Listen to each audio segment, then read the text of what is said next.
Where I grew up in Baltimore, we had peach trees in the backyard. These were dwarf trees. One had limbs angled just right for me to reach up and pull myself up into the branches. I never was much good at the jungle gym, but this tree I could clamber into like coming home. I'd look out through the leaves at the flower garden the Methodist twins kept next door. I'd look at the two kinds of new fruit tree growth that my father had taught me to recognize. There was the kind that shot straight up and grew fast and slick and needed to be pruned so that the other kind could thrive. And there was the slow, sideways, meandering growth that grew bark more nubbly, that widened over years, that bore fruit. And what fruit! Luscious, bright, and so tender under that velvet coat. White, linty shreds like little rags made the coat rough to the tongue, but after you rinsed a peach under cool water, it shone like satin. Each peach, when you broke it open with your fingers so that you could see the structure of soft fibers radiating from the pit, was a glowing sun. As I grew, the aging tree bore less fruit each year.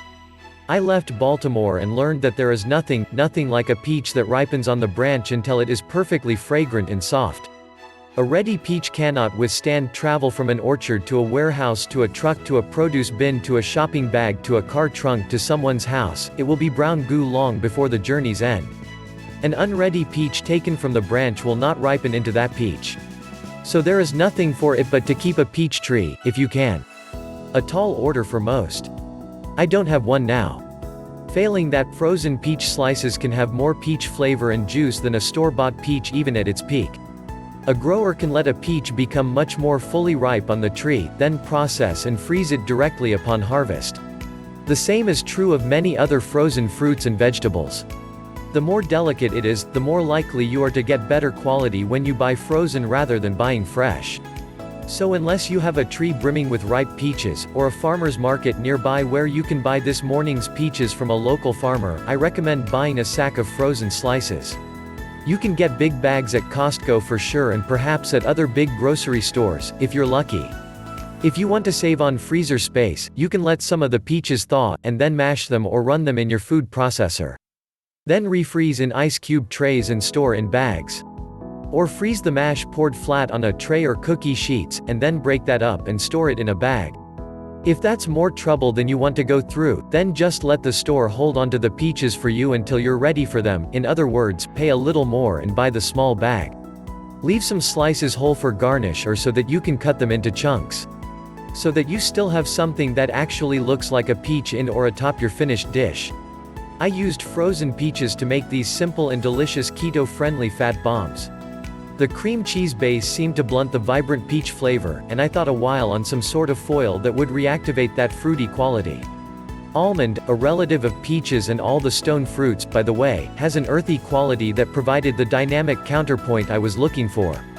I swirled them together very lightly just before turning into the molds so that the almond and peach qualities would remain distinct. Don't blend them together, or the peach, so delicate in so many ways, will be lost.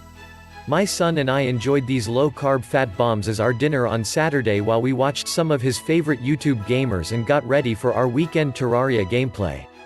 Even though it was a cold winter day, the high-fat content, bolstered by the protein in the cream cheese and the almond butter, made these chilly treats a satisfying, nourishing snack as supper. Peach and almond swirl cream cheese fat bombs yield 8 fat bombs, each about 1 ounce 2 tablespoons. Ingredients: 1/2 block cream cheese, 2 tablespoons butter, 1/2 cup mashed peaches thawed from frozen, 1 tablespoon powdered erythritol, powdering is optional, about 1/3 cup peach chunks optional, 1/4 cup almond butter. Equipment: food processor or mixer, silicone molds. If you don't have these, any muffin tins will do, but butter them first. If you don't have those, try ice cube trays. Butter them first. In essence, blend everything together except peach chunks and almond butter. Stir in chunks. Swirl in almond butter. Freeze in cups. In detail, let everything come to room temperature. Put the cream cheese, butter, mashed peaches, and erythritol in the food processor and blend until creamy and smooth. Transfer the mixture to a different bowl, so you can stir and scoop more easily. Stir in the optional peach chunks. Drizzle the almond butter over the surface of the peach mixture. Gently stir to make a swirl. Ladle about 2 tablespoons each into silicone muffin cups or bomb molds. Freeze. Eat.